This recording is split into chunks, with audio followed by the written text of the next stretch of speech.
Happy almost New Year. I haven't done one of these videos in a long time, and it's just gonna be predictions for the new year. It's gonna span anything and everything from your individual self to the country, to the world at large, whether that be trends, information, messages, areas of emphasis, or maybe areas of innovation as well. Also, disclaimer, this is for informational and educational purposes only.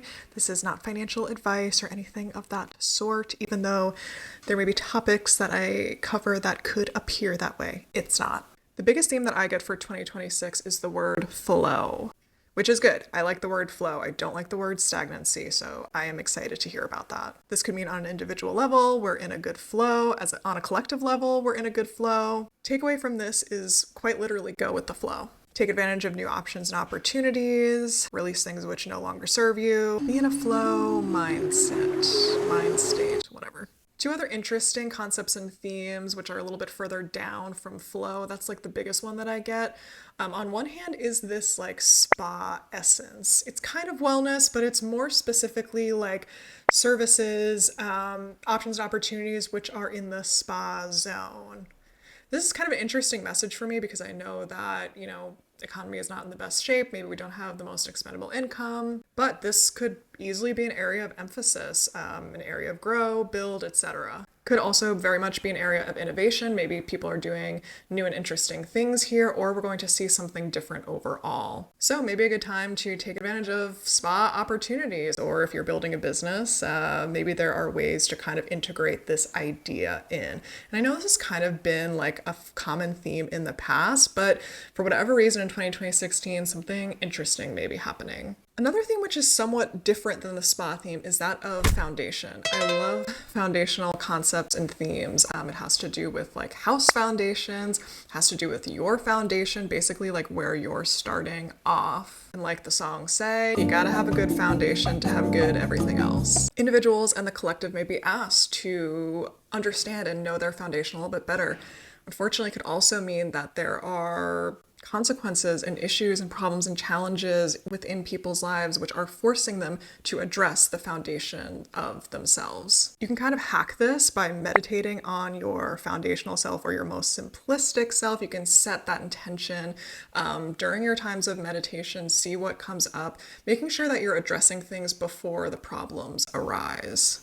Also kind of like a co-message with this, it's really interesting. I was getting like the information that like hard things or like physical tangible things that are made with harder materials may come more in fashion in 2026. It's almost like, hardcover versus paperback. That's just one example, but it could mean anything and everything. Could mean that the collective wants more foundational things to kind of like last longer. It's very possible that we're swinging out of the fast fashion or fast furniture kind of era, and maybe we're just sort of reconsidering our finances and putting more long-term investments into things that are harder, more solid, right? Metaphorical, or things that are going to last. I was curious which chakra in general was going to be of emphasis this year, and I actually got the heart chakra. So there's a couple of things to consider here. It could mean that the collective has a propensity for heart issues and problems. This is very much like a very popular thing for people to have an issue with, so there's not really a surprise there, but something that is interesting that I wanted to mention is that I've always felt that the boomer generation is associated with heart chakra. I have felt that millennials are associated with throat, Gen Z, third eye chakra, so we're kind of like going up, and then I think we'll just kind of keep recycling as time goes on. Eventually there will be a sacral chakra, root chakra generation. But it could mean that there is something going on with the boomers and that they are having a little bit of like a heart or spiritual awakening happening or just starting in 2026, even if there's not the apparent visualization, or even if there's not we can't extrapolate any evidence per se, but I do feel like something really interesting is kind of starting. It could also be that this is the year for boomers to decide, hey, am I going to go kind of down this closed off narcissistic path?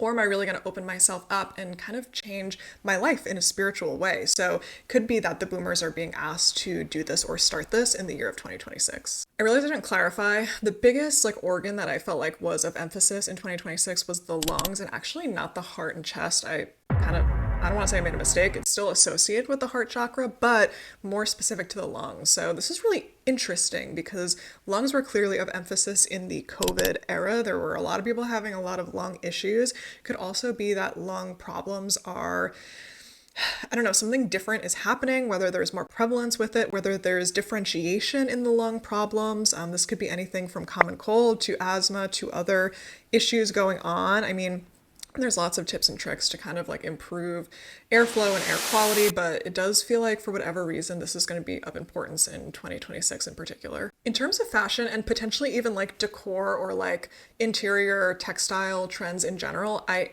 weirdly get the theme of water. I think like aquatic has been a bit of a theme for a while, and also like color blues in general, different color blues. So there could be interesting things going on with unique color blues, maybe like someone is making a new color blue or just like seeing this more often, or people are having more of an attachment to the color blue in general. I've actually noticed this kind of on my end as well. Like I feel like my favorite color has been shifting from green to blue, so just kind of interesting to note.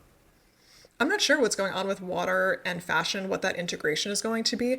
It could be something interesting, like there is like a new invention or something going on, and it's not necessarily that we're seeing the visualization of water in fashion, but it could be the case as well. In terms of political trends, like overall, and this could be on a global level, it could also just be more biased for me on an American level since that is where I live, but I primarily get the word stalemate, which is really just kind of like a stand off or like, you know, not much is happening. There's some kind of stagnancy or almost feels like Cold War-ish type of vibes where there's like either not a lot of communication or there's contrast where no one's kind of giving in or giving up or that kind of a thing. But it is weird because in that sense, it does feel like there is a little bit of a stagnancy, which is very anti-flow.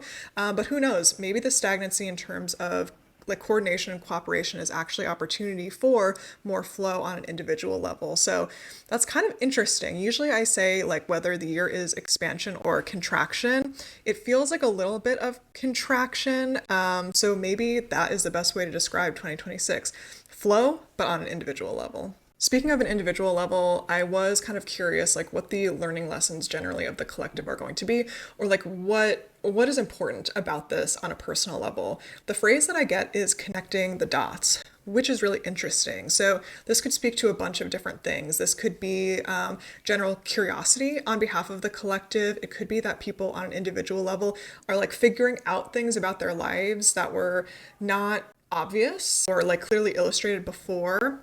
So there could be a lot of knowing and like unraveling of mystery. And while I feel like this is on an individual level, it could also kind of correspond to a collective level where there's just kind of more investigation and more things are kind of coming out. So as a result of this, people's lives could be changing quite dramatically and abruptly because of things that they have kind of figured out, those dots that they have connected. Here's something interesting when I channeled the United States in particular, because clearly I have like a strong connection since again, I do live here. An interesting theme of disgust was coming up, in particular with food and there being kind of like an issue with the food supply. Like in general, it could be that there's more going on with like foodborne illness or there's just like problems with the food supply. What's interesting is that like, yes, we're very much in an era or, you know, a situation of food insecurity, but it doesn't feel like that. It feels like there's issues and problems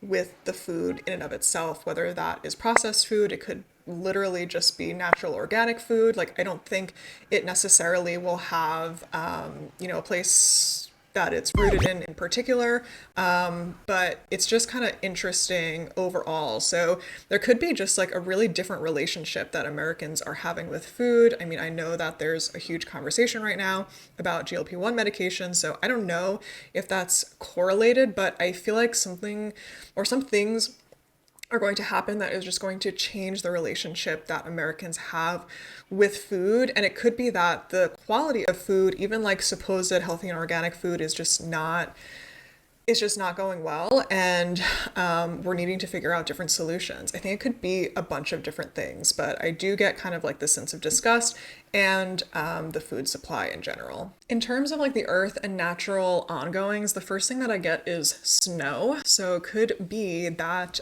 areas are getting snow when they shouldn't be getting snow, or vice versa. I also get like water in general, which could be like rain, it could be flooding, it could be things of that nature. Just like forces ongoing with water. Guess that sounds, or I guess that's somewhat obvious since most of our planet is water, but I do feel like something interesting is kind of going on. There could be not even just an emphasis on water, but like innovation in the water area in general, new things being discovered within the water or about the water, or just, I don't know, an interesting relationship that we have with the water. But I feel like it's a really good point of focus for human beings in general. I do also get the element of wind, which makes sense because we're in this flow state. I feel like water and wind speak to flow very well. I think there will be more like problems or challenges or struggles with water in general. I think that air is actually going to be a really powerful force for us. So, you know, whatever that may be, maybe there's more kind of like wind energy going on. Maybe, you know, we're able to release our problems and it's like a metaphorical thing, like things are gone with the wind. I'm not 100% sure, but I feel like wind is going to be kind of like a positive force. Granted, I can't like confirm that 100%. Like, yes, there could be issues where wind, like, tornadoes are kind of destroying things, but I feel like nature in and of itself is using wind as a powerful tool to kind of move forward and get things done. I think that this is going to be a really good year for Pisces. I'm not super into astrology. I just channel on an energetic level, and that partially has to do with signs, but like by no means am I an expert in this space. It's just messages that I get. And I think that there's something interesting going to be going on with Pisces, people who have strong Pisces placements, probably particularly sun signs, I'm not going to lie. They could be having a great year. They could be having a transformative year. But even if it is difficult and challenging, I feel like it's a year to better themselves in some way, shape, or form, meaning that there will be more success and luck in the future. In terms of other areas of emphasis for human beings, the collective at large, I do get a strong emphasis on sleep in general. So there may be innovation in the world of sleep, just more emphasis on things with sleep. Who knows, more sleep apps, more sleep trackers. There could even be more sleep issues that are like coming up for people. But I do feel like sleep is going to be a really good indication of overall health in 2026. So sleep is going to be something that you will want to pay attention to. In terms of like trends with food and drink, the only word that I get is like fresh. So great. Okay. So like fresh food and fresh produce. Obviously this is also like really tying into the prior message about what's going on with the food supply. So yeah, maybe again, there's just like less emphasis on processed food overall. We're moving in the fresh direction, or something interesting is going to be happening. In terms of like understanding energy by quarter, I feel like Q1 is actually going to be extremely fast moving. So this is going to be kind of like the January to March era, and like things are just going to like shoot forward. Like you may just feel that things like time is moving really fast, you're moving really fast, like it's hard to kind of like coordinate things or something of that nature, but I feel like it's going to be really fast. Q2, I feel like is actually going to be an abrupt stop, which is really interesting. So Q1 to Q2, which is going to be the April to like June era, is going to be like a whiplash kind of situation, I feel like, for certain people, maybe even a lot of people. This could cause like a lot of confusion, chaos, and disarray, and also a lot of loss, almost as if like something is like spinning around, it stops, and then things kind of like spread out from, you know, it in general. So it could also be like a great time to purge in general, but I definitely think that by June, there should really be a refinement with people in people's lives, with the people, places, and things that are involved in them. So really focus on what is serving you. I know that's kind of a cliche thing, but it could be released without your will, right? Like by that time. So good to have control over your own particular situation. And I think that in Q3, and that's going to be the July to September kind of era, I think there's going to be hesitation moving towards kind of like the future. It could have been that there were like wild personal or even worldly things going on and people are just like very trepidatious. And that's going to be very understandable, but it could be just like a little bit of a lag during Q3. You're needing to kind of like pick up the pieces and kind of just cautiously move forward into the future. For Q4, I get this sense of like a freeze. This isn't outrageously different for the winter months. A lot of times it's like a contraction period, it's a home fear period, it's a self-reflection period, and therefore it's more contraction and more cold or freeze oriented. So again, it's not really a surprise to me, but it could just mean that a lot of things are on hold. You're really hesitant to kind of like move in the future, or you're really forced to look at what's going on in your life, and there's going to be less options and opportunities out there, and you just need to focus on your raw materials, your raw resources, and yourself before you kind of jump into the next thing. So that would be a great time to do that as well.